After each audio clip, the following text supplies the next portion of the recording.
अस्सलाम वालेकुम friends, welcome back to my channel. कैसे हैं आप सब लोग? मैं उम्मीद करती हूँ कि सब खैरियत से होंगे। फाइनली वो दिन आ गया है जब मुझे फ़्लाई करना है, उम्रे पर जाना है और बिल्कुल भी यकीन नहीं आता कि आप वहाँ जा रहे हैं इतनी पाक सरज़मीन के ऊपर। और जब आप वहाँ पहुँच जाते हैं तब जाके कहीं आपको यकीन आता है, जब आप अपनी आँखों से देख लेते हैं। मेरी है सुबह 7 बजे की फ़्लाइट और मैं रात को घर से निकलूँगी 2:30 बजे या 3 बजे के करीब। तो मैंने सोचा क्यों ना घर के काम ख़त्म कर लिए जाएँ। पैकिंग मेरी ऑलमोस्ट डन है, सब कुछ कंप्लीट हो चुका हुआ है, हर चीज़ रेडी है। तो मुझे सिर्फ़ इहराम पहनना है और मैं निकल जाऊँगी फिर। ख़वातीन का इहराम उनका अबाया ही होता है और उसके अलावा जो भी कुछ वाजिबात हैं वो अदा करेंगे, गुस्ल करना और नवाफ़िल पढ़ना। तो ये सब कुछ करके मैं फिर निकल जाऊँगी। घर के काम समेटने के बाद मैं करने लगी थी जाने के लिए तैयारी। शाम का वक़्त था और नींद तो किसी सूरत आ ही नहीं रही थी और ना एक दिन पहले आई थी। नींद तो जैसे बिल्कुल गायब हो जाती है। सफ़र मेरा शुरू हो चुका है एयरपोर्ट की तरफ और रात के बज रहे हैं 3। बच्चों को छोड़कर जाना बहुत ज़्यादा अजीब लग रहा था और बेटे को मेरे बुखार भी था, तो बुखार में और इस कैफ़ियत में छोड़ के जाना बहुत ज़्यादा अजीब लगता है। लेकिन चूँकि अल्लाह की राह में निकले हैं तो बहुत कुछ कुर्बान करना पड़ता है आपको। रात के इस टाइम पे काफ़ी सुकून था बाहर, ट्रैफ़िक का शोर भी नहीं था। मेरी बेटी और भांजियाँ सब लोग साथ हैं, सिर्फ़ बेटा घर पे सोया हुआ था और उसे मैं सोता हुआ छोड़ कर ही जा रही हूँ।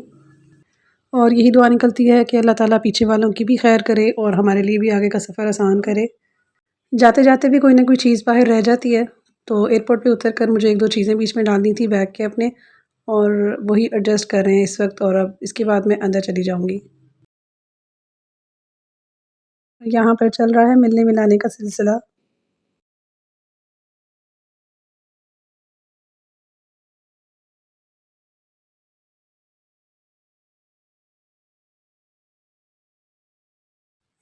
और अब मैं एयरपोर्ट के अंदर जाने लगी हूँ।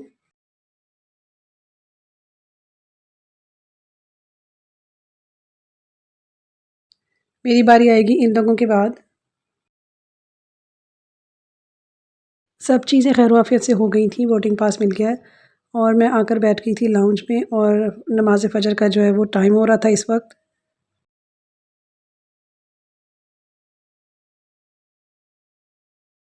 पास में ही नमाज़ रूम बना हुआ है, छोटी-सी मस्जिद, तो वहाँ पर जाकर मैंने नमाज़ फ़जर अदा की है।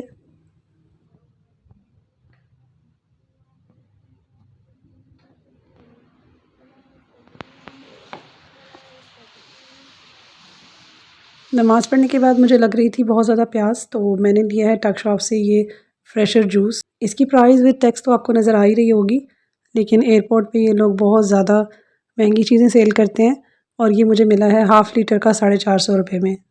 इसके अलावा 2-3 जगह पर चाय मिल रही थी और चाय भी मिल रही थी तकरीबन 200 या ₹250 की और वो भी 1 कप। सिर्फ़ एक शॉप ऐसी थी जहाँ पर ₹50 का कप मिला था, जो कि थोड़ा रीज़नेबल भी था और चाय भी उनकी अच्छी थी। मैं उनका नाम मेंशन करना भूल गई हूँ। उस वक़्त उनकी शॉप का नाम मुझे याद था, लेकिन अब जब मैं एडिट कर रही हूँ तो मुझे उनकी शॉप का नाम भूल गया है। तो काफ़ी सारी शॉप्स थी अंदर चाय की, तो आप पूछ सकते हैं जिनके पास ₹50 का मिले आप वो वाली ले सकते हैं। वो कोई मसला नहीं है, जो अफ़ोर्ड कर सकता है वो 250 वाली भी पी ले, लेकिन ये बहुत ज़्यादा प्राइस है। सुबह के 6:30 पौने 7 के करीब का टाइम हो रहा है और अभी थोड़ी देर में हमें अनाउंस कर दिया जाएगा कि प्लेन की तरफ चले जाएँ, क्योंकि प्लेन हमारा आ चुका है।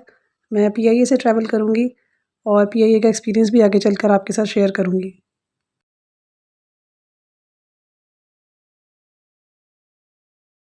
अब हम टनल से होते हुए बढ़ रहे हैं प्लेन की तरफ। आगे रश था और मैं यहाँ पर खड़े होके वेट कर रही थी अपनी बारी का अंदर जाने के लिए और साथ-साथ मैं यहाँ पर अल्लाह की अमान में दे रही थी अपने प्लेन को भी और तमाम मुसाफ़िरों को भी और अपने आप को भी।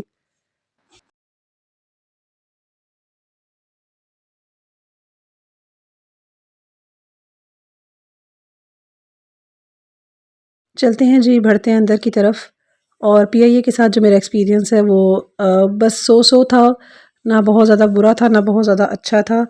खाना अलबत्ता अच्छा था इनका, लेकिन जैसे ही इनसे पिलो की आप डिमांड करें या अगर आपको ठंड फ़ील हो और आप कम्फ़र्टर की इनसे डिमांड करें तो वो आपको बिल्कुल भी नहीं मिलेगा। 5 घंटे का सफ़र था और आपकी जो नेक है ना वो बिल्कुल स्ट्रेट रख-रख कर थक जाती है। तो मैंने इनसे पिलो की डिमांड की थी और उन्होंने कहा हमारे पास पिलो नहीं है। इसके अलावा एक मदर ने डिमांड की थी अपनी छोटी सी बेटी के लिए, उन्हें शीट चाहिए थी, बच्ची को सर्दी लग रही थी, तो वो शीट भी उनके पास अवेलेबल नहीं थी। सीट्स पर आकर बैठ गए थे हम लोग और 1 घंटे के बाद तकरीबन हमें मिला था ब्रेकफ़ास्ट। और ब्रेकफ़ास्ट मैं आपको करीब से दिखाती हूँ कि इसके अंदर क्या है। सबसे पहले तो इसके अंदर है पाइनएप्पल और साथ में है क्रॉसन और ये जैम और है बटर।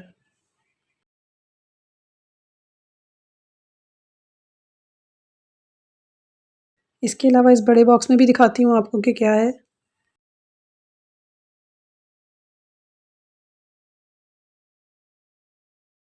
इसके अंदर है एक बहुत ही यम्मी सा ऑमलेट और साथ में कुछ स्पाइसी चिकन के पीसेस हैं। इनका ब्रेकफ़ास्ट इंतहाई फ़्रेश था, बहुत अच्छा टेस्ट था हर चीज़ का, लेकिन बहुत थोड़ा था। आपको बहुत ज़्यादा भूख लगी होती है इस टाइम पर और फिलिंग नहीं था बिल्कुल भी। साथ में मैंने ली है फैंटा और तकरीबन 10 मिनट के बाद जो है वो चाय सर्व की गई थी, फिर मैंने वो भी पी थी। और सीट जब भी आपको विंग के पास मिलती है ना, तो आपको बाहर कुछ भी नज़र नहीं आता। इसीलिए मैंने टेक ऑफ़ करते वक़्त भी जो वीडियो है वो ठीक से नहीं बनाई, क्योंकि विंग था दरमियान में, तो नज़र कुछ भी नहीं आ रहा था बाहर। यहाँ पर पहुँचकर मिकात का ऐलान हो चुका है और जिन लोगों ने ihram नहीं बाँधा वो यहाँ से अपने ihram बाँध देंगे। और हमने यहाँ पर नियत की थी उम्रा करने की और साथ में 3-3 मरतबा तलबी पढ़ी थी। उम्रा की नियत करने के लिए ये दुआ पढ़ें, अल्लाहुम्मा इन्नी उरीदुल उम्रता व यस्सिर हाली व तकब्बलहा मिन्नी व अइन्नी अलैहा व बारिक ली फ़ीहा नवैतुल उम्रता व अहरमतु बिही लिल्लाहि तआला। सो फाइनली हम जद्दा एयरपोर्ट पर पहुँच चुके हैं और हम प्लेन से निकल रहे हैं बाहर और आगे हमारे लिए बस रेडी खड़ी है जो हमें लेकर जाएगी मक्का तक, हमारे होटल्स तक।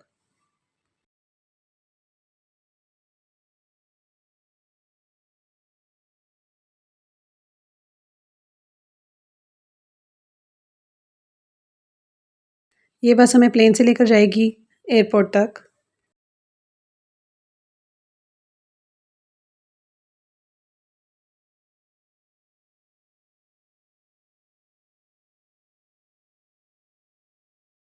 एयरपोर्ट तक का फ़ासला काफ़ी ज़्यादा था और वो यकीनन बस के बगैर नहीं हो सकता था। तो यहाँ पर हम एयरपोर्ट में एंटर होंगे और बाकी के तमाम जो काम है वो यहाँ से पूरे करके हम रवाना होंगे जिद्दा से मक्का के लिए। और गर्मी तो इंतहा की थी। अब आगे का सफ़र शुरू होता है मक्का का। बस में बैठ गए हैं हम और ये बस हमें पहुँचाएगी मक्का तक, हमारे होटल्स तक। हमारा होटल था इब्राहिम अल ख़लील रोड पर और वहाँ पर बहुत ज़्यादा होटल्स बने हुए हैं। बहुत सारे लोग जो हैं वहीं जाकर स्टे करते हैं।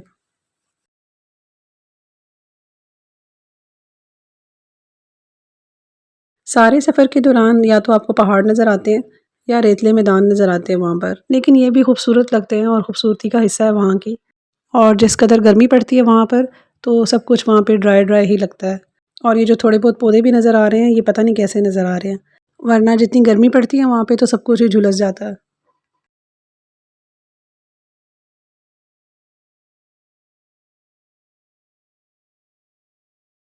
ये रास्तों के मंज़र बहुत ज़्यादा हसीन लगते हैं और सफाई का निज़ाम बहुत ज़बरदस्त है। रोड्स देखें आपको बिल्कुल ब्लैक नज़र आएँगे और साफ़ सुथरे नज़र आएँगे। कोई एक ज़रा गिरा हुआ या लिफ़ाफ़ा या कोई पेपर वग़ैरह कुछ भी गिरा हुआ आपको नज़र नहीं आएगा। इतना अच्छा सफाई का निज़ाम है।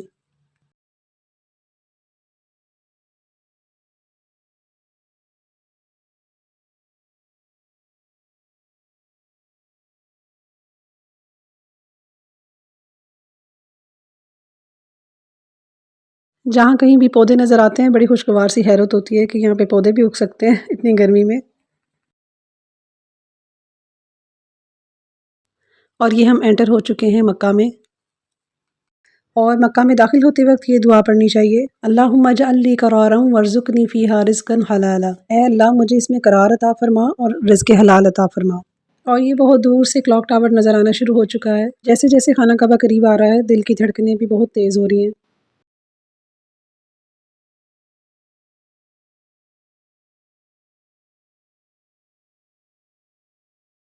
यहाँ पर क्लॉक टावर कुछ और नज़दीक होता जा रहा है। अल्हम्दुलिल्लाह पाक सर ज़मीन के ऊपर कदम रखने लगे हैं हम और थोड़ी देर में हम लोग पहुंच जाएंगे होटल। वीडियो हो चुकी है काफ़ी लंबी, इसका सेकंड पार्ट मैं आपसे अगली वीडियो में शेयर करूंगी। फ़ौरन पहुंचते हुए तो उम्रा करना था, तो इस वजह से कुछ क्लिप्स बाद के हैं वो मैं आपके साथ शेयर करूंगी और खाना काबा के मंजर आपको दिखाऊंगी इंशाल्लाह। यहाँ पर मैं पहुँच चुकी हूँ शारा इब्राहिम अल खलील और यहीं पर मेरा होटल है और मुझे खाना काबा से काफ़ी नज़दीक होटल मिला था। तो आगे की वीडियोज़ में मैं आपको सब कुछ दिखाऊंगी इंशाल्लाह।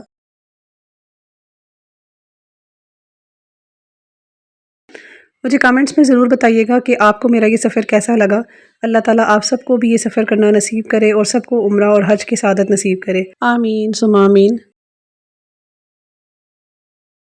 मुझे दीजिए इजाज़त, मिलते हैं आपसे नेक्स्ट वीडियो में, तब तक के लिए अल्लाह हाफ़िज़।